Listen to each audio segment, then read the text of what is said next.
no compromise. உங்க சைடுலயும் எங்க சைடுலயும். It's a GT promise. GT Holidays, South India's #1 travel brand.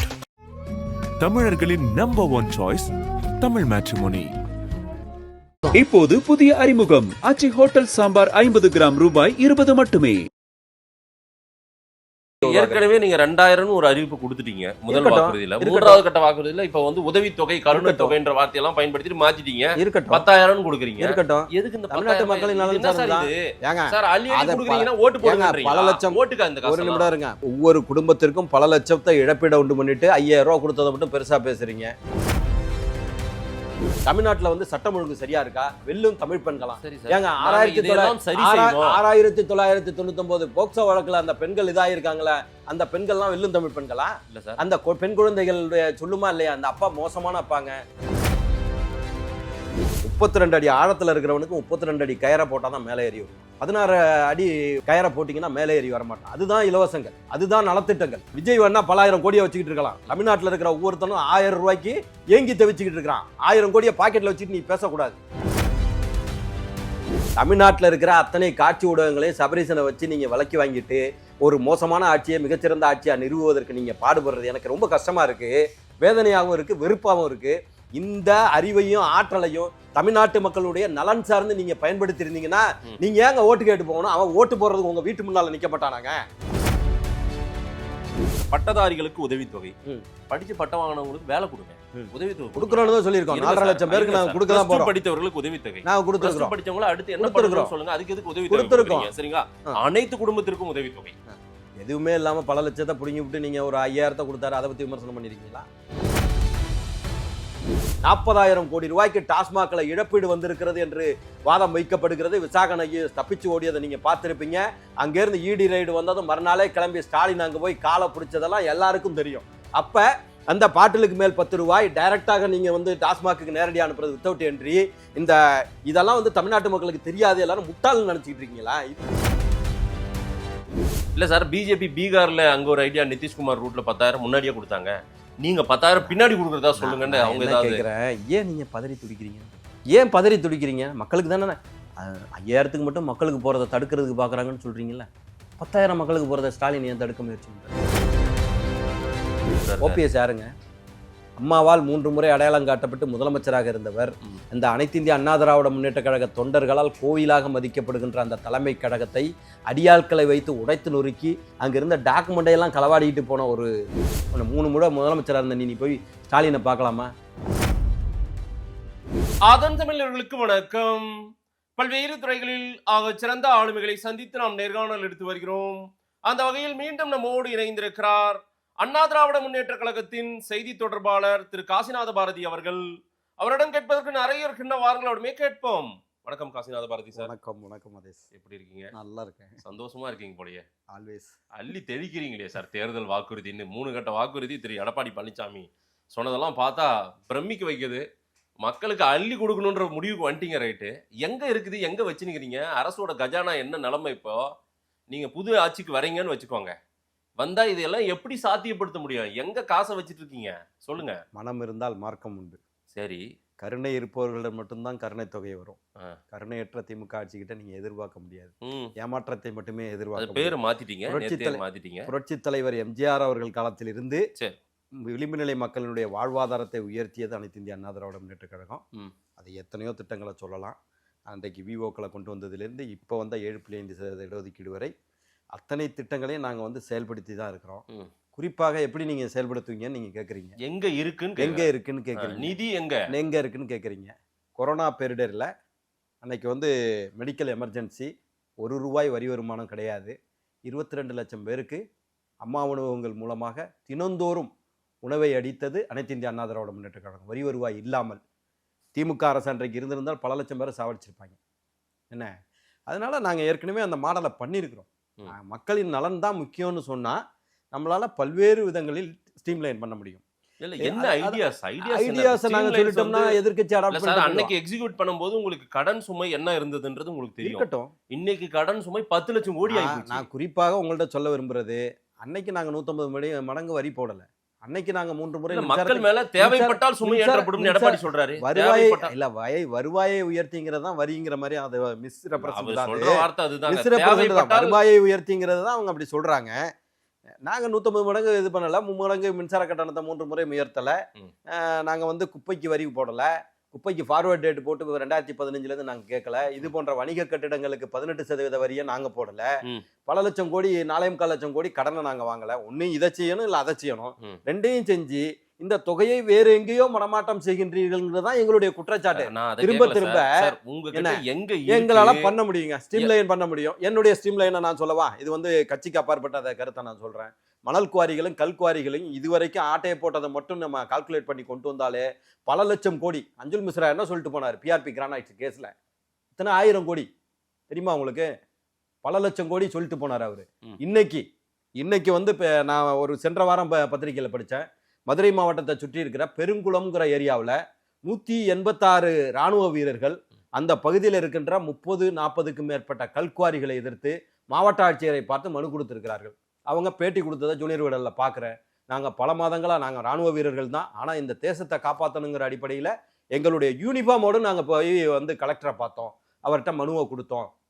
நீங்கள் சென்ற வாரத்துக்கு முதல் வாரம் பார்த்துருப்பீங்க. அப்பாவு அவர்களுடைய ராதாபுரம் தொகுதியில் 36 கல்குவாரிகள் செயல்படுகின்றனன்னு சொல்லி தமிழகத்தினுடைய ஒட்டுமொத்த இயற்கை வளங்களையும் இன்றைக்கு தாரை வார்த்தை. நீங்கள் நல்லா தெரியும் உங்களுக்கு, நியூஸ் 24/7 இவரை வந்து பழனியாண்டிங்கிற எம்எல்ஏ, ஸ்ரீரங்கம் எம்எல்ஏ அங்கே நடந்த கல்குவாரி பிரச்சனையில தான் அங்கே வந்து அவரை அடித்து உடைச்சி அந்த ஒரு பத்திரிகையாளர்களை தாக்குனது.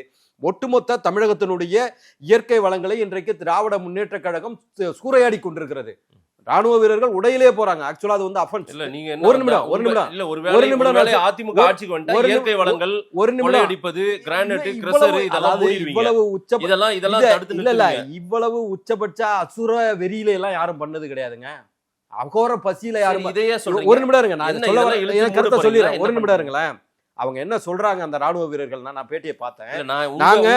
நாங்க ஒரு நிமிடம் இல்ல, ஏன் ஒரு நான் வந்து நல்ல விஷயத்தை தான் சொல்ல வர்றேன். ராணுவ வீரர்கள் தங்களுடைய உடையில வந்து வெளி ஏரியாவில் போகக்கூடாது. அவங்களுடைய என்ன பணிக்கு அவங்கள டெபியூட் பண்றாங்களோ அந்த பணிக்கு மட்டும்தான் ராணுவ உடையில போகணும். ஆனால் மாவட்ட ஆட்சியரை நாங்க பாக்குறோம். ஏன்னா எங்களுடைய கிராமம் சூறையாடப்படுகிறது. 186 பேர் யூனிஃபார்ம்ல. It is offence, civil offence.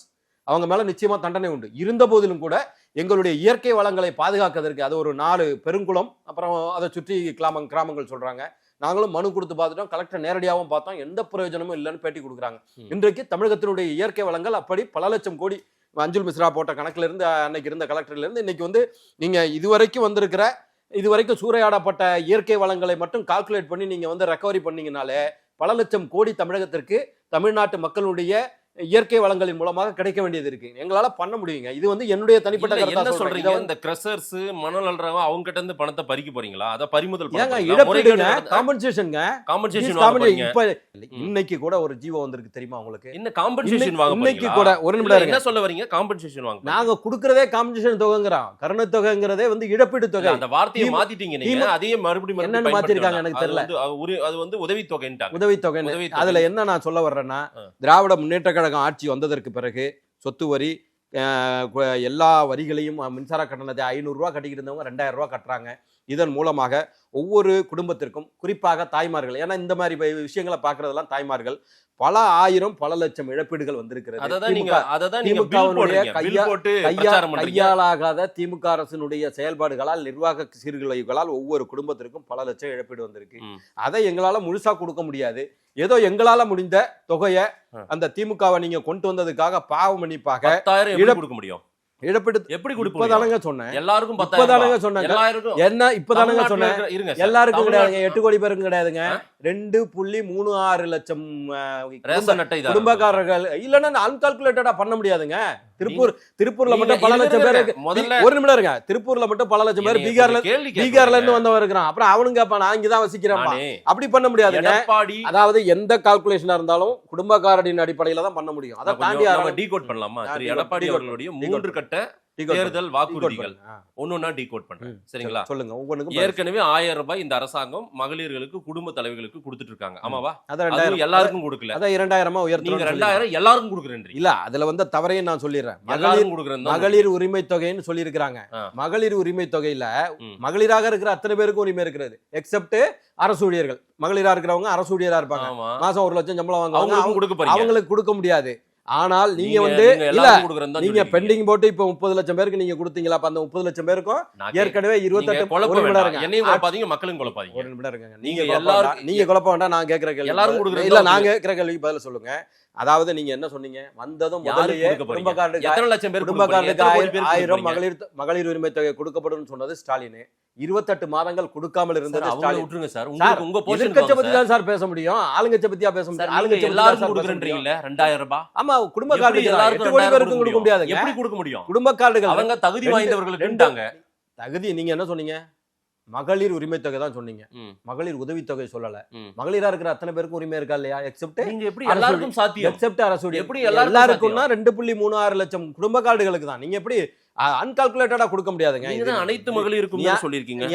நியாயமே இல்லாத இல்ல சார். இல்ல சார், நீங்க சொல்லிருக்கிறது தெளிவா முதற்கட்ட வாக்குறுதியில நீங்க ஒரு நிமிடம் மதேஷ். இல்ல சார் மதேஷ் ஒரு நிமிடம். அனைத்து மகளிருக்குன்னு சொன்னாலும் எப்படி அரசு ஊழியருக்கு எப்படி கொடுக்க முடியும்? 1 லட்சம் சம்பளம் வாங்கிட்டு இருக்காங்க. என்னங்க நீங்க வந்து லாஜிக்கலி நம்ம பேசணும். சோ 1000 ரூபாய் அவங்க கொடுக்கறத நீங்க 2000 ரூபாய் லாஜிக்கலா நீங்க அவங்க கிட்ட இருந்து காப்பி நீங்க இப்படி சொல்லுங்களேன். எம்ப்ளாய்மெண்ட் எக்ஸ்சேஞ்சில் பதிவு பண்ணிட்டு வெயிட்டிங்ல இருக்கிறவங்களுக்கு 2000 ரூபாய் கொடுக்குறோம்னு சொல்லியிருக்கிறோம். சரி, என்ன அப்படி நீங்க வந்து மீன்பிடி தடை காலத்துல பாதிக்கப்படுகின்ற மீனவர்களுக்கு 8000 கொடுத்துட்டு இருக்கிற தமிழக அரசு கொடுக்கறத 12000 10,000 ரூபாய் யார் யாருக்கு சார்? 10,000 ரூபாய்ன்றதும் குறிப்பிட்ட அந்த ரேஷன் அட்டைதாரர்களுக்கு தான். அப்படிதாங்க கொடுக்க முடியும். அன்கால்குலேட்டடா கொடுக்க முடியாதுங்க. நீங்க அனைத்து குடும்பங்களுக்கும் அனைத்து குடும்பங்களுக்கும் அனைத்து குடும்பத்திலும் 4 உறுப்பினர் இருப்பாங்க. 4 உறுப்பினர் மாணவர்களே 45 மாணவர்களே 1.5 கோடி பேர் இருக்காங்க. மாணவர்களே நீங்க எப்படி கால்குலேட் பண்றீங்க? எனக்கு புரியல மாதிரி. அப்படி இல்ல, நீங்க ஊடகவியலாளர், அதை எப்படி நம்ம பேச முடியும்? மாணவர்களுக்கும் கொடுப்பீங்களா? என்னங்க அது குடும்ப கார்டு தானங்க கால்குலேஷன். என்ன புதுசா நீங்க ஒரு லாஜிக்? ஏற்கனவே நீங்க 2000 ஒரு அறிவிப்பு கொடுத்துட்டீங்க முதல் வாக்குறுதியில. மூன்றாவது கட்ட வாக்குறுதியில இப்ப வந்து உதவி தொகை, கருணை தொகைன்ற வார்த்தையெல்லாம் பயன்படுத்தி மாத்திட்டீங்க. 10,000 கொடுக்குறீங்க. இருக்கட்டும். எதுக்கு இந்த தமிழ்நாட்டு மக்களின் நலன் சார் அள்ளி கொடுக்குறீங்கன்னா ஓட்டு போடுங்க. பல லட்சம் ஓட்டுக்கு அந்த ஒரு நிமிடம் இருங்க. பல லட்சம் கோடி ஒவ்வொரு குடும்பத்திற்கும் பல லட்சத்தை இழப்பீடு உண்டு பண்ணிட்டு 5000 ரூபாய் கொடுத்ததை மட்டும் பெருசா பேசுறீங்க. என்ன கோடை காலம் வந்து கொடுக்க முடியாது. மக்களுக்கு ஆசை காட்டி ஓட்டு வாங்கி அதுக்குதான் உதாரணம் சொன்னா 22 லட்சம் பேருக்கு தொடர்ந்து அந்த கொரோனா பேரிடர்ல நாங்க வந்து 1 ரூபாய் வரி வருவாய் இல்லாத போது கூட நாங்க வந்து உணவுகளை கொடுத்தோம்னு சொல்லி இது சொன்னேன். என்ன பல லட்சம் இழப்பீடு வந்ததற்கு 5000 கொடுத்துட்டு அவங்க பேசுறாங்களே. இந்த ஆண்டு மட்டும் தான் கோடை காலம் வருதா? இல்ல போன ஆண்டு ஒரு நிமிடம் இருங்க. போன ஆண்டு கோடை காலம் இல்லையா? இந்த 4 ஆண்டுகளாக கோடை காலம் இல்லையா? என்ன எலெக்ஷன் வருகின்ற தவறு சொல்லல, திமுகவினுடைய நோக்கத்தை சொல்றேன், தவறான நோக்கத்தை சொல்றேன்.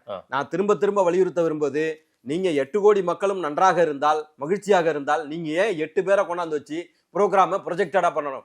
மிக மோசமான ஆட்சியை மிகச்சிறந்த ஆட்சியாக நிறுவுவதற்கு இந்த திமுக அரசு தொடர்ந்து இன்னைக்கு தினந்தோறும் கடந்த 15 நாட்களாக பத்திரிகையில முதல் பக்கத்துல வந்து விளம்பரத்தை கொடுத்துக்கிட்டே இருக்கீங்க. ஏங்க நாங்களும் தாங்க 7.5% 6344 பேர் இந்த மருத்துவ படிப்பை கனவு கூட காண முடியாத மாணவர்களுக்கு நாங்க மருத்துவ படிப்பை கொடுத்தோம். அதற்கான கட்டணத்தையும் அரசை ஏற்கனவே சொன்னோம். 1 ரூபாய் நாங்க வந்து கட்டணம் இல்லாமல் படிக்க வச்சோம். நாங்க எந்த ஒரு நிமிடம் என்னைய பேச விடுங்க. எந்த பரோட்டா மாஸ்டருடைய பையனையும் நாங்க கொண்டாந்து வச்சு எங்களுக்கு எடப்பாடியார் இப்படி பண்ணாருங்க. ஏங்க அது மக்களுக்கு தெரியுங்க. நீங்க ஏங்க பண்றீங்க? நீங்க ஏன் ப்ரொஜெக்ட் பண்றீங்க? உண்மையதான் சொல்றாங்கன்னா நாங்களும் தான் உண்மையை செஞ்சிருக்கிறோம்.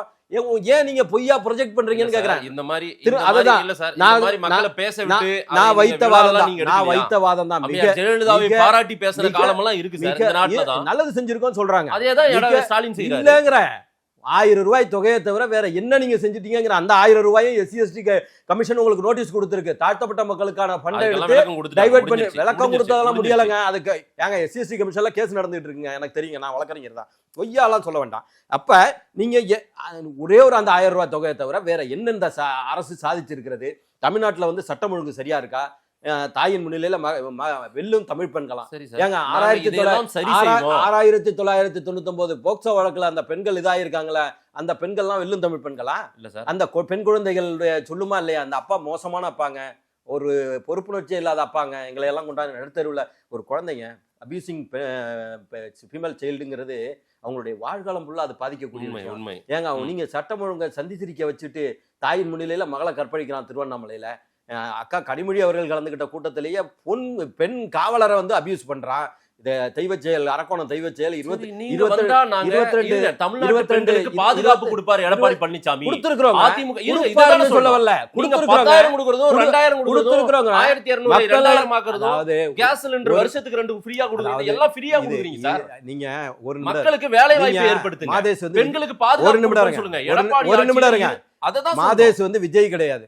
பானுத்து சில்வர் ஸ்பூன்ல அவர் சொல்றாரு. நான் ஒரு உதாரணத்தை சொல்லவா? இந்த இடஒதுக்கீடு இலவசங்களுக்கெல்லாம் விஆர் கிருஷ்ணய்யர் வந்து ஒரு விளக்கம் கொடுத்திருக்காரு. 32 அடி ஆழத்துல இருக்கிறவனுக்கு 32 அடி கயரை போட்டாதான் மேலே ஏறி வருவான். 16 அடி கயரை போட்டீங்கன்னா மேலே ஏறி வரமாட்டான். அதுதான் இலவசங்கள், அதுதான் நலத்திட்டங்கள்.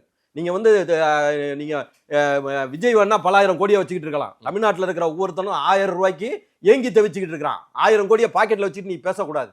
தமிழ்நாட்டு மக்கள் எல்லாரும் நல்லா இருக்கானே, உனக்கு தெரியுமா? நான் அதுக்குதான் உதாரணம் சொன்னேன். நீங்க 2000 இருக்கிறவங்க மக்கள் அந்த தமிழ்நாடு மக்களுடைய நலன் சார்ந்து நாங்க பேசுறோம். அது தப்புன்னு நீங்க சொன்னீங்கன்னா நாங்க வித்ட்ரா பண்ணிக்கிறோம். அப்புறம் நாங்க என்ன சொல்ல முடியும் சொல்லுங்க? நீங்க ஊடகவியலாளராக ஒரு நல்ல விஷயத்தை நாங்க கொண்டு வர, அதுதான் சொன்னேன். 32 அடி ஆழத்துல இருக்கிறவனுக்கு 32 அடிக்கு வந்து கயிறை போட்டாதான் அவன் மேலே ஏறி வர முடியும். சரிங்களா? ஆனா நீங்க கயிறு போடுறது எப்படி தெரியுமா இருக்கு? நாங்க பண்ணிருக்கிறோமே. புதுசா ஒரு கிணறு வெட்டணும். நீங்க இதுக்கு பெரிய கிணறு வெட்டணும். எவ்வளவு தெரியுங்களா? கிட்டத்தட்ட 81,882 கோடி ரூபாய். ஐயா ஒண்ணு இல்லங்க, கல்குவாரி மணல் குவாரியும் ஸ்ட்ரீம்லைன் பண்ணாலே பல லட்சம் கோடிகள் வரும்.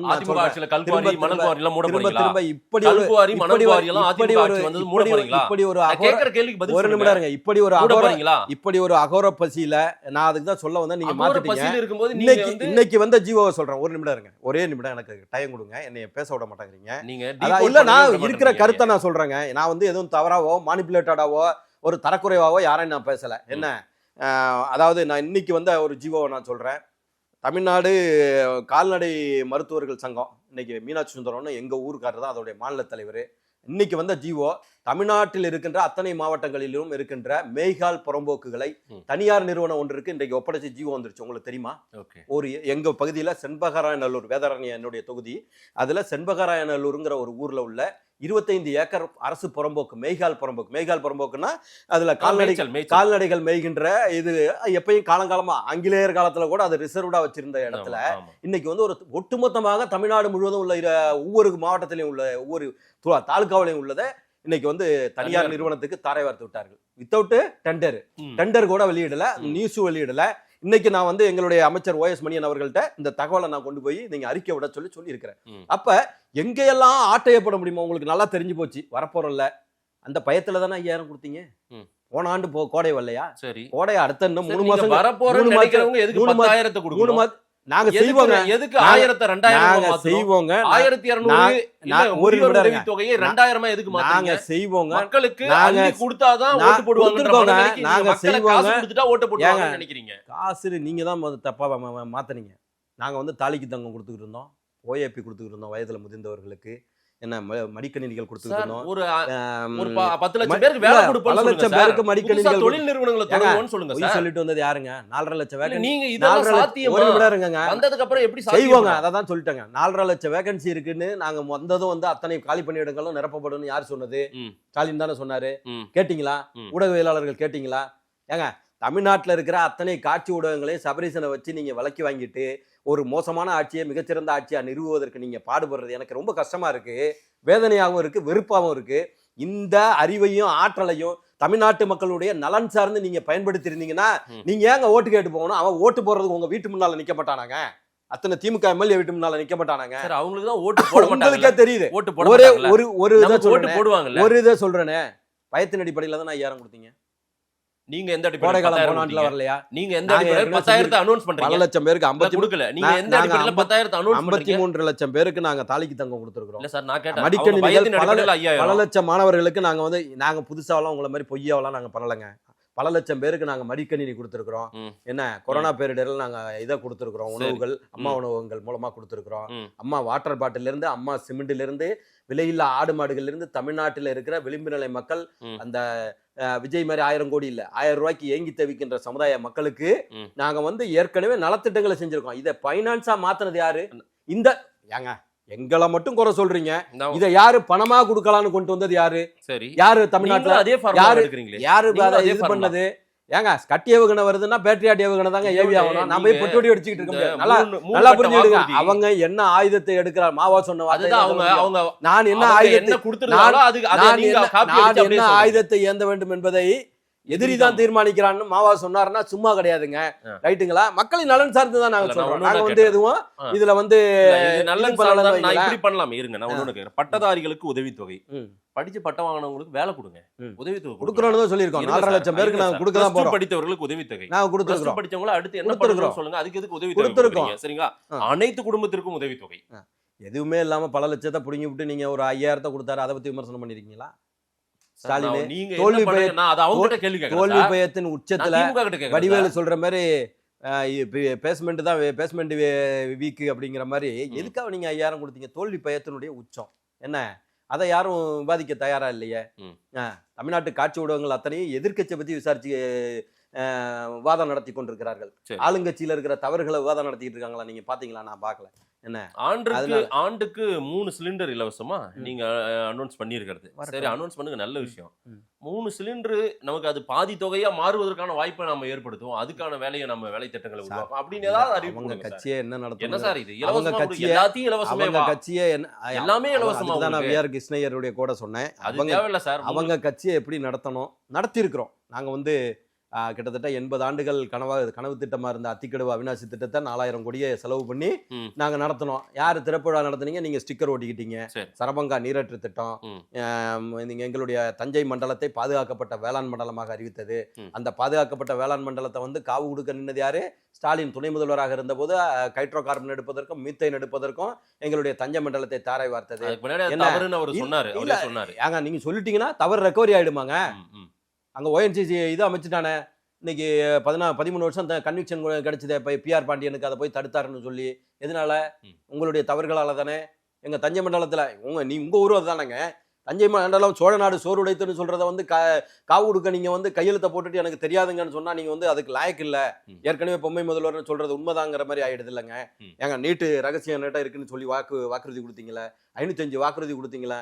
505ல ஒரு 25% நிறைவேற்றிருக்கீங்களா? உங்க மனச்சாட்சியை தொட்டு சொல்லுங்க. ம். பழைய திட்டத்தை கொண்டு வந்துட்டீங்களா? உங்களுடைய அறிவிப்புகளை பார்த்து என்ன? பொருளாதார நிபுணர்களே நிறைய பேர் ஷாக் ஆகுறாங்க சார். ஏங்க, என்னங்க இதெல்லாம் இல்ல நீங்க சாத்தியமில்லாத திரும்ப ஒண்ணு அதே எடப்பாடி கேட்டீங்கன்னா announce பண்ணிட்டு பல இருக்காரு. லட்சம் கோடி ரூபாய் இல்ல, கல்குவாரியில வந்து பொருளா வர வேண்டிய intellectuals அவங்கெல்லாம் இழப்பீட்டு வந்து காம்பன்சேஷன் மட்டுமே பல லட்சம் கோடி ரூபாய் வர வேண்டி இருக்குங்க. ஆ. இதை எல்லாரும் பண்ண முடியுங்க. எக்கனாமிஸ்ட் என்ன? பயப்படுறாங்க சார். அவங்க ஏங்க பயப்படுறாங்க? அவங்க தான் குழு எல்லாம் அமைச்சாங்களா? ஜெயரஞ்சன் தலைமையில குழு அமைச்சாங்களா? அந்த குழு என்ன சொன்னுச்சு? கடன் வாங்குங்க 10 லட்சம் கோடின்னு சொன்னிச்சா? இல்ல இன்ன வரைக்கும் இல்ல. நமக்கு எவ்வளவு ஸ்லாப் இருக்கோ அந்த ஸ்லாப் அளவு தான் வாங்கிட்டு நீங்க இருக்காங்க. பாட்டுக்கு யதார்த்தமா ரன் பண்றீங்கன்னா, ஒரு குழு இல்லாம ரன் பண்றீங்கன்னா ரைட்டுங்க. அவர் ஏதாவது அவருக்கு தெரிஞ்சதை பண்ணாருங்க. ம். இந்த குழு ராங் அட்வைஸ் கொடுத்துச்சா? ஜெயரஞ்சன் தலைமையில் அமைந்த குழு ராங் அட்வைஸ் கொடுத்துச்சான்னு நான் கேட்குறேன். ம். எதுக்காக 10 லட்சம் கோடி கடன் வாங்குனீங்க? அப்போ அந்த 150 மடங்கு சொத்து வரி உயர்த்தினதுல வந்து பணம் எங்கே போச்சு? நாங்கள் வைக்கின்ற வாதம், ம். உதயநிதி நண்பர் ஆகாஷ் பாஸ்கரன் வந்து 300 கோடி ரூபாய்க்கு வீடு கட்டுகின்றார், 800 கோடி ரூபாய்க்கு 16 வாட்ச் கலெக்ஷன் விக்ரம் ஜூசு போடுகிறார் என்று சொன்னால் தமிழ்நாட்டு மக்களுடைய வரி பணம் இப்படி மடைமாற்றம் செய்யப்படுகிறதுங்கிற நாங்கள் வைக்கின்ற வாதம் சரியா தவறா என்பதை மாதேஷனுடைய கவனத்துக்கு விட்டு விடுகிறேன். 40,000 கோடி ரூபாய்க்கு டாஸ்மாக்ல இழப்பீடு வந்திருக்கிறது என்று வாதம் வைக்கப்படுகிறது. விசாகன் ஐயர் தப்பிச்சு ஓடியதை நீங்க பார்த்திருப்பீங்க. அங்கிருந்து இடி ரைடு வந்ததும் மறுநாளே கிளம்பி ஸ்டாலின் அங்க போய் காலை பிடிச்சதெல்லாம் எல்லாருக்கும் தெரியும். அப்ப அந்த பாட்டிலுக்கு மேல் 10 ரூபாய் டைரக்டாக நீங்க வந்து டாஸ்மாக்கு நேரடியாக அனுப்புறது வித்தவுட் என்ட்ரி, இதெல்லாம் வந்து தமிழ்நாட்டு மக்களுக்கு தெரியாது. எல்லாரும் முட்டாள்னு நினைச்சிட்டு இருக்கீங்களா? இது it is not Bihar, it is not Bihar, it is not Rajasthan. இது வந்து ஒரு கல்வியறிவு அதிகம் உள்ள மாநிலம். அதாவது வந்து கல்வியறிவு எங்களால செய்ய முடியுங்க. கல்வியறிவு அதிகம் உள்ள கேரளாவை விட அரசியல் அறிவு அதிகம் உள்ளவர்கள் தமிழ்நாட்டில், அதுவும் குறிப்பாக பெண்களை பொறுத்தவரை புரட்சி தலைவி அம்மா என்ற ஒரு ஆதர்ச தலைவியின் பின்னால் நிற்கக்கூடியவர்கள். நீங்க உங்களால எல்லாம் மாத்த முடியாதுங்க. மாத்துறதுக்கு நீங்க ட்ரை பண்றீங்க. பிஜேபி ஐடியாவா? நீங்க இத வந்து ஏங்க இல்ல சார், பிஜேபி பீகார்ல அங்க ஒரு ஐடியா நிதிஷ்குமார் ரூட்ல 10,000 முன்னாடியே கொடுத்தாங்க. நீங்க 10,000 பின்னாடி கொடுக்கறதா சொல்லுங்கன்னு அவங்க ஏதாவது கேக்குறேன். ஏன் நீங்க பதறி துடிக்கிறீங்கன்னு கேக்குறேன். நான் ஒரு தப்பாவே நான் வாதம் வைக்கிறதா இருக்கட்டும். ஏன் பதறி துடிக்கிறீங்க? மக்களுக்கு தானே 5,000க்கு மட்டும் மக்களுக்கு போறதை தடுக்கிறதுக்கு பாக்குறாங்கன்னு சொல்றீங்கல்ல. 10,000 மக்களுக்கு போறத ஸ்டாலின் ஏன் தடுக்க முயற்சி பண்றாரு? தடுக்க முயற்சி இல்ல சார். இது அப்புறம் என்ன? சாத்தியமா சாத்தியம் இல்லையா? அது நாங்க பாத்துக்கிறோங்க. எடுக்கூடாதா? ஏங்க புள்ளைய பெக்கிறவனுக்கு வளர்க்க தெரியாதாங்க? நீங்க வளர்த்துருவீங்களா? சாப்பாட்டுக்கு எங்க வாங்குவீங்க? அரிசி முட்டை எங்க வாங்குவீங்க? இதெல்லாம் பேச்சாங்க. சார், கண்ணுக்கு முன்னாடி தெரியுது sir. I am the father of கண்ணுக்கு முன்னாடி கவலைக்கிடமா இருக்கும்போது இல்ல, நான் எழுப்பி நடமாடி விட்டுருவேன். I am the father of the childங்க. I will take careங்க. Why you father about it? என்ன உங்களை மாதிரி 1999 பெண் குழந்தைகளை நடாத்தில் விட்டது மாதிரியா? என்ன கோவை பாலியல் மாணவி கோவை ஏர்போர்ட்டுக்கும் பக்கத்தில் கற்பழிக்கப்பட்டாங்களே முதுகலை மாணவி, உங்கள் கட்சிக்காரன் இங்கே அண்ணா யூனிவர்சிட்டியில் ஞானசேகரம் பண்ணானே அப்படியா? இந்த நந்தனம் கேண்டீனில் வந்து அந்த ஓனரே வந்து அந்த பெண்ணை இது பண்ணானே அப்படியா? உங்கள் அரக்கோணம் தெய்வ செயல் போல் ஒரு 22 ஆண்கள்கிட்ட தப்பாக நடந்துக்க சொன்னாருன்னு அவங்க இப்போ ஒய்ஃப் சொன்ன மாதிரி அப்படி ஒரு இவங்களையெல்லாம் காப்பாற்ற முயற்சி நான் கேட்குறேன். அண்ணா நகரில் ஒரு 10 வயது பெண் குழந்தை பாலியல் இதுக்கு ஆனாங்க. அதை கம்ப்ளைண்ட் கொடுக்க அவங்க பெற்றோர் போகிறாங்க, அவங்கள தாக்குறாங்க. யார்? காவலர்களே தாக்குறாங்க. என்னங்க நாடாங்க இது? Whether you are running A government, whether it is a welfare state, நான் கேள்வி கேட்குறேன். என்னவா இருக்க முடியும் சொல்லுங்க? அவன் கட்சிக்காரன், அந்த தவறை செய்தவன் கட்சிக்காரன், அதனால போலீஸ் கம்ப்ளைண்ட் கொடுக்க வந்தவன தாக்குறாங்க. இதானங்க இதை இந்த யதார்த்தத்தை நம்மளால் புரிஞ்சுக்க முடியாதாங்க? புரிஞ்சுக்க முடியாத அளவுக்கு அங்கே அரசியல் அறிவு இல்லாமல் நம்ம இருக்கிறோம். நீங்க கவர்மெண்ட் அங்கே ரன் பண்றீங்க. முதலமைச்சர் சொல்லுகிறார் 1 லட்சம் கஞ்சா சாக்லேட்டுகள் திருவள்ளூர் மாவட்டத்தில் மட்டும் பிடிபட்டன. இதை போய் ஒரு முதலமைச்சர் சொல்லலாமாங்க? ஒரு மாவட்டத்தில் மட்டும் 1 லட்சம் கஞ்சா சாக்லேட்னா நீங்க இந்த திராவிட போதைப் பொருட்கள் இதுல ஒரு நிமிடம் நிறைய விஷயங்கள் இது பண்ணிருக்காங்க. நார்கோட்டிக்ஸ் வந்து பிடிச்சிருக்காங்க சார். இருக்கட்டுங்க ஸ்டேட்மெண்டானா அசிங்கம் இல்லையாங்க? சட்டம் ஒழுங்கு உங்க கையில தானங்க இருக்கு. சட்டம் ஒழுங்கு உங்க கையில. ஆட்சி காலங்கள்ல இப்படி எல்லாம் பறிமுதல் செய்யப்படும். நான் மெத்தப்பட்டம் இல்ல இருந்தா தானே பறிமுதல் செய்ய முடியும். மெத்தப்பட்டமைங்கிற ஒரு வார்த்தையை ஜாபர் சாதிக்கு வந்ததற்கு பிறகு திராவிட மாடல் வந்ததற்கு பிறகுதான் என்ன இவருடைய மாடல். நாங்களும் திராவிட இயக்கத்தை சேர்ந்தவங்க தான். இந்த திராவிட மாடல் வந்ததற்கு பிறகுதான் ஏங்க கிட்னி ராக்கெட்டிங்கு உங்க சட்டமன்ற உறுப்பினர் செய்யறாரு. அவனை கட்சி விட்டு நிற்கீங்களாங்க? இந்த ஒரு பத்திரிகையாளரை வந்து முன்ன நின்று தாக்குறான் உங்க சட்டமன்ற உறுப்பினர். 3 லட்சம் மக்களுடைய பிரதிநிதியாக இருக்கிற ஒரு சட்டமன்ற உறுப்பினரை நின்று அஃபென்ஸ் செய்கிறான். அவனை மறுநாள் கட்சியின் அடிப்படை உறுப்பினர் விட்டு நீ நீக்கணுமா இல்லையா? என்கரேஜ் பண்றீங்களா? தமிழ்நாட்டு மக்களுக்கு ஒன்றும் தெரியாதுன்னு நினைக்கிறீங்களா? கிட்னி ராக்கெட்டிங்கு மகாராஷ்டிராவிலேருந்து உங்களுக்கு ஒரு கருத்தை சொல்லவா? மகாராஷ்டிராவிலேருந்து கிட்னி ராக்கெட்டிங் டீமு திருச்சிக்கு வந்து இப்போ கேதார் மருத்துவமனை மூடப்பட்டிருக்கு தெரியுமா? என்ன அதில் என்ன நடந்துச்சு தெரியுமா? கம்போடியாவில் இருக்கிற ஒரு தொழிலதிபருக்கு ஏபி நெகட்டிவ்ங்கிற ஒரு கிட்னியை பல கோடி ரூபாய்க்கு விற்றுருக்காங்க. தெரியுமா உங்களுக்கு? ஏபி நெகட்டிவ் கிட்னி வந்து கிடைக்காது. லட்சக்கணக்கில் ஒரு 5 லட்சம் பேருக்குள்ள ஒருத்தருக்கு தான் அந்த ஏபி நெகட்டிவ் கிட்னி இருக்கும். இதை வந்து ஆராய்ச்சி பண்ணியிருக்காங்களா, எத்தனை பேர் கிட்னியை சட்னி ஆக்கியிருக்காங்கன்னு ஒன்று தெரிஞ்சுக்கிடுங்க. என்ன இதை வந்து மகாராஷ்டிராவினுடைய கிட்னி ராக்கெட்டிங் டீம் வந்து இங்கே இது பண்ணி அதுக்கு பிறகுதான் உயர்நீதிமன்ற ஆணை ரத்து செய்யப்பட்டு அது நிறுத்தப்படுகிறது. இது யார் நடத்துறா? உங்க சட்டமன்ற உறுப்பினர். நீங்க எல்லாம் மக்கள் நலனை பத்தி பேசுறீங்களா? நீங்க தான் வந்து வெல்லும் தமிழ் பெண்களை பத்தி பேசுறீங்களா? நீங்க தான் வந்து தொடரட்டும் நல்லாட்சின்னு சொல்றீங்களா? கேவலமான ஆட்சிங்க, மிக கேவலமான ஆட்சிய நீங்க ஏங்க பொய்யா சொல்றீங்க? சார் 5000 ரூபாய் அறிவிப்பு, நான் இறுதி கேள்வி வைக்கிறேன். 5000 ரூபாய் அறிவிப்பு மக்களிடையே போய் சேர்ந்தது ஒரு மகிழ்ச்சியா அதை ஏத்துக்கிட்டாங்க. மகிழ்ச்சியா ஏத்துக்கிட்டதா நீங்க ப்ரொஜெக்ட் பண்ணீங்க. நான் அப்படிதான் சொல்ல முடியும். 3 கட்ட அறிவிப்புகள் திரு எடப்பாடி பழனிசாமி அனௌன்ஸ் பண்றாரு. இது யாருமே மக்கள் பெரிதா பேசு பொருளே ஆகலையே. அதுதான் ஊடகங்கள், காட்சி ஊடகங்கள் செப்பரேஷனுடைய கைகள்ல இருக்குன்னு சொல்லிட்டேன்ல. அப்புறம் நான் அதுக்கு என்ன அர்த்தம் சொல்ல முடியும்? மக்களுக்கு தெரியுங்க. உங்களால முடியுமா சார்? இதெல்லாம் ஏற்கனவே செஞ்சிருக்காங்க. மக்கள் இதெல்லாம் நம்புவாங்களா? நம்பி தானே ஆகணும். செஞ்சிருக்கிறோம். 55 லட்சம் பேருக்கு நாங்கள் தாலிக்கு தங்கத்தை கொடுத்துருக்கோம், ஓஏபி கொடுத்துருக்குறோம், விலையில்லா மடிக்கணினி கொடுத்துருக்குறோம். தொடர்ந்து பல லட்சம் மக்களுக்கு எவ்வளவு பேருக்கு ஆடு மாடுகள் கொடுத்துருக்கோம் தெரியுமா? ஒரு ஆடு மாடுங்கிறது வந்து ஒரு குடும்பத்துக்கு ஒரு மாதத்திற்கு 10,000. அவங்களுடைய அடிப்படை செலவை இது பண்ணுவது என்ன? முதலாக இது தவறான வழியில் மிஸ்கைடு பண்ணது நீங்கள். பணமா கொடுக்க ஆரம்பிச்சது நீங்க. அது என்ன நினைச்சு கொடுத்தீங்க? அதனுடைய தொடர்ச்சியா இல்லங்க. அதுதான் எதிரி என்ன நம்ம என்ன அள்ளி கொடுக்குறீங்க சார். மக்கள் அள்ளி வாக்குகளை செலுத்துவாங்களா? அதெல்லாம் பண்ணிருக்காங்க. போன மாசம் வரைக்கும் நீங்க என்ன சொன்னீங்க? கடை விரித்தும் கொள்வார் இல்லை, எடப்பாடி பழனிசாமியை நம்பி ஒருத்தரும் வரலன்னு நீங்க பேசுனீங்க. இன்னைக்கு அசுரபலத்தோடு, இன்னும் ஒரு வார்த்தையை சொல்றதா இருந்தா மிருகபலத்தோடு ஒரு அற்புதமான கூட்டணியை நீங்க பாராளுமன்ற தேர்தலிலேயே பாஜகவும் அதிமுக கூட்டணியும் இருந்திருந்தாலே ஏறக்குறைய 30 தொகுதிகளை நாங்கள் வெற்றி பெற்றிருப்போம்.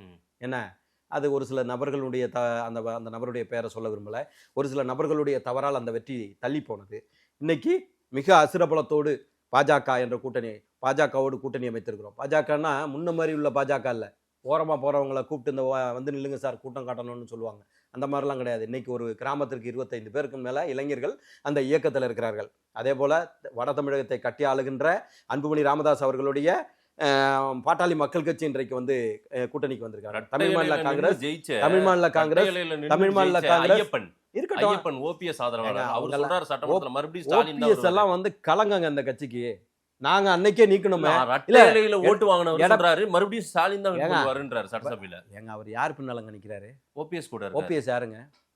அம்மாவால் 3 முறை அடையாளம் காட்டப்பட்டு முதலமைச்சராக இருந்தவர். ம். இந்த அனைத்து இந்திய அண்ணா திராவிட முன்னேற்ற கழக தொண்டர்களால் கோயிலாக மதிக்கப்படுகின்ற அந்த தலைமை கழகத்தை அடியாட்களை வைத்து உடைத்து நொறுக்கி அங்கிருந்த டாக்குமெண்டையெல்லாம் களவாடிட்டு போன ஒரு, நான் அதுக்கு மேல வார்த்தை சொல்ல விரும்பல. அவரை அன்றைக்கு எடப்பாடியார் நீக்கிய போது நான் உட்பட ஏன் இப்படி பண்றாங்கன்னு நினைச்சேன். ஆனால் இன்றைக்கு டிடிவி தினகரன் அவர்களே சொல்லுகின்றார், இவரை கட்சியை விட்டு நீக்கியது நல்லதுதான் அப்படின்னு சொல்லி. இந்த திராவிட முன்னேற்ற கழக ஆட்சி வந்ததற்கு பிறகு சட்டமன்றத்தில் அதை ஆதரித்து பேசியவர். அவருடைய நம்பிக்கையெல்லாம் என்ன தெரியுமா? அம்மா எப்படி உயிரோட வந்துட மாட்டாங்க, அடி விழாது, இதுதானே உன்னுடைய நம்பிக்கை. உன்னை 3 முறை முதலமைச்சராக இருந்த நீ போய் ஸ்டாலினை பார்க்கலாமா?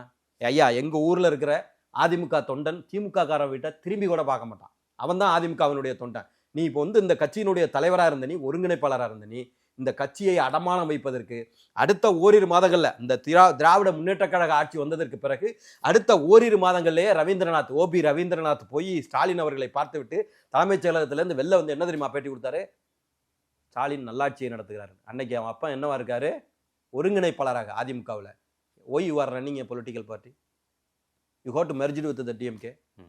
இவன் லாய்க்கில் இந்த கட்சியை நடத்துறதுக்குன்னு தான் நாங்கள் தூக்கி இறங்கணும் ஒட்டுமொத்தமாக. நான் என்ன கேட்குறேன், நீ ஒரு பெரும்பான்மை சமுதாயத்தை சேர்ந்த நீ, நானும் அந்த சமுதாயத்தை சேர்ந்தவன் தான். நீங்கள் வந்து அந்த பொதுக்குழுவில் வந்து உங்களுக்கு எதிராக தீர்மானம் நிறைவேற்றப்படுகிறது. 3800 பொதுக்குழு உறுப்பினர், 1500 பேர் அந்த பெரும்பான்மை சமுதாயத்தை சேர்ந்தவன் இருப்பான். உன் பின்னால் எவன் வந்தான்? 5 பேரை தவிர. இந்த 5 பேரும் திராவிட முன்னேற்ற கழகத்தில் ஐக்கியமாயிட்டாங்க. யாருடைய டைரக்ஷனில்? உங்களுடைய டைரக்ஷனில். இந்த துரோகத்தை எல்லாம் தமிழ்நாட்டு மக்கள் உன்னிப்பாக கவனித்துக் கொண்டிருக்கிறார்கள். இந்த மாதிரி வெத்துவேட்டுகள் பேசுவதெல்லாம் நம்ம ஒரு விவாத பொருளாக்கி நம்ம டயத்தை வேஸ்ட் பண்ண வேண்டாம். ஏன்னா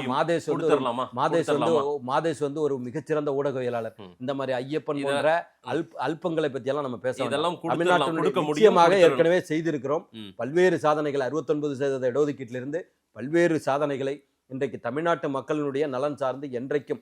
நான் குறிப்பா சொல்ல வர்றேன், இவங்க வந்து என்ன ஒரு வாதம் வைக்கிறாங்கன்னா, என்டிஏவா திமுகவானு. ஏன் நீ பேசுற? நீ திமுக ஆட்சி தொடரட்டும், நல்லாட்சின்னு சொல்ல வேண்டியன. நாங்க சொல்றோம் எம்ஜிஆர் ஆட்சி அமைப்போன்னு, காங்கிரஸ்காரன் சொல்றான் காமராஜர் ஆட்சி அமைப்போன்னு. நீங்க சொல்லுங்களேன் கலைஞர் ஆட்சி அமைப்போன்னு. உங்களுக்கே தெரியுது அவர் திராவிட மாடல் உங்களுக்கு. அதுதான் சொல்றேன், ஏன் அது தப்பா வருதுன்னா அவர் நல்லாட்சி தரலன்னு பையனுக்கே தெரியுதுங்க. என்ன அடுத்து நீ நல்லாட்சி கொடுத்திருந்தீங்கன்னா எங்களுடைய நல்லாட்சி தொடரட்டும் நீங்க சொல்ல வேண்டியன. ஏன் தமிழ்நாடு தலை குனியாது? அதான் டாஸ்மாக் அடிச்சுட்டு கீழே பார்க்க குப்புறம் வந்து கிடக்க, எங்க தலை குனியாது? தலையே கீழே இருக்கு.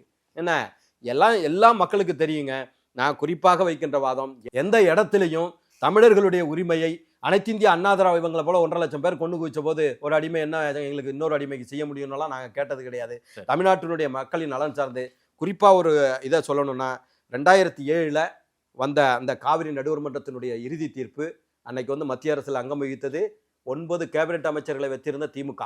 அன்றைக்கு ஐக்கிய முற்போக்கு கூட்டணி அரசுல மிருகபலத்தோடு இருந்தீங்க. அந்த ஈழ பிரச்சனை எப்பயும் நீங்க தான் இதுல இருந்தீங்க. 2004 2009, 2009 2014 அந்த 10 ஆண்டுகளில் நீங்க தான் இருந்தீங்க. ஆனா காவிரி நடுவர் மன்றத்தினுடைய இறுதி தீர்ப்பை யார் கொண்டு வந்து அதை இம்ப்ளிமெண்ட் பண்ணாங்க? 205 டிஎம்சியை புரட்சி தலைவி அம்மா அவர்களுடைய ஆட்சி 2012 வந்ததற்கு பிறகு உச்சநீதிமன்றத்தில் வழக்கு தொடுத்து நாங்க கொண்டு வந்தோம். தமிழ்நாட்டின் நலன்களை 9 அமைச்சர்களை வச்சிருந்தீங்களங்க. அந்த காவிரி நடுவர் மன்ற தீர்ப்பை உங்களால கஜெட்ல வெளியிட முடிஞ்சுதா? நீங்க உங்களுடைய நோக்கமே வேறங்க. ஆட்டையை போடுறது. தமிழ்நாடு என்பது உங்களுடைய பிசினஸ் சென்டர். அந்த பிசினஸ் சென்டர்ல எவ்வளவுக்கு ஆட்டையை போட முடியுமா? இன்னைக்கு இந்த மேய்கால் புறம்போக்கை ஏலம் விடாம யாரோ ஒரு தனியார் நிறுவனத்துக்கு கொடுத்ததிலிருந்து தமிழ்நாட்டினுடைய மொத்த வளத்தையும் மனித வளத்தையும் சேர்த்து இயற்கை வளத்தையும் சேர்த்து சூறையாடி கொண்டிருக்கிறது திராவிட முன்னேற்ற கழகம். அதனாலதான் மக்களை காப்போம், தமிழகத்தை மீட்போங்கிற வாதத்தை வைத்து 186வது 190வது தொகுதிகளில் இன்னைக்கு சுற்றுப்பயணத்துல போயிட்டு இருக்காரு. அற்புதமான அசுரபலத்தோடு கூட்டணி அமைத்திருக்கிறோம். இன்னைக்கு அவங்க நல்லா இல்லாததுனாலதான் ராகுல் காந்தி இந்த கட்சி வந்து அங்க ஒண்ணு ஜெயிக்கிறதுக்கு வாய்ப்பு இல்லைங்கிறதுனாலதான் இன்னைக்கு ஆட்டம் காட்டிக்கிட்டு இருக்காரு. அவர் வந்து பார்கெனிங் பவருக்காக விஜய் யூஸ் பண்ணிட்டு இருக்காருங்கிறது அரசியல் அறிவு உள்ள நமக்கு தெரியும். ஆனால் கான்கிரீட் கூட்டணின்னு போன மாதம் வரைக்கும் வைக்கப்பட்ட அந்த கான்கிரீட் கூட்டணி இன்னைக்கு ஓட்டை விழுந்து போய் இருக்கிறது என்று சொன்னால் வெகுஜன மக்களினுக்கு எதிராக திராவிட முன்னேற்ற கழக அரசு செயல்பட்டு கொண்டிருக்கிறது. தமிழகத்துல ஆசிரியர்கள் இருந்து அரசு ஊழியர்கள் இருந்து போராடாத நபர்களே இல்லை. சத்துணவு வைப்பாளர்களிருந்து, ஊராட்சி செயலாளர்களிருந்து, செவிலியர்களிருந்து, தூய்மை பணியாளர்களிருந்து ஒட்டுமொத்த தமிழக மக்களும் திராவிட முன்னேற்ற கழக அரசுக்கு எதிராக வெகுண்டெழுந்து விட்டார்கள். இந்த மக்கள் விரோத அரசோடு கூட்டணி வைக்கணுமான்னு ராகுல் காந்தி நினைக்கிறார். அதான் சார், திமுக ஆட்டையை போட நினைக்கிறதா ஒரு வார்த்தையை பதிவு பண்றீங்க. நீங்க அக்கறையோடு இதெல்லாம் அள்ளி கொடுக்கறதா செஞ்சிருக்கிறோம். அள்ளி குடிப்பீங்களா, கொடுக்க முடியுமான்றதா நிச்சயமா விவாதம் முடியும்ன்றீங்க. நிச்சயமா செய்வோம். மக்கள் என்ன சொல்றாங்கன்னு பார்க்கலாம். நேரில் வந்து நேரம் கொடுத்து பேசுங்க. நன்றி. நிச்சயமா செய்வோம். நன்றி.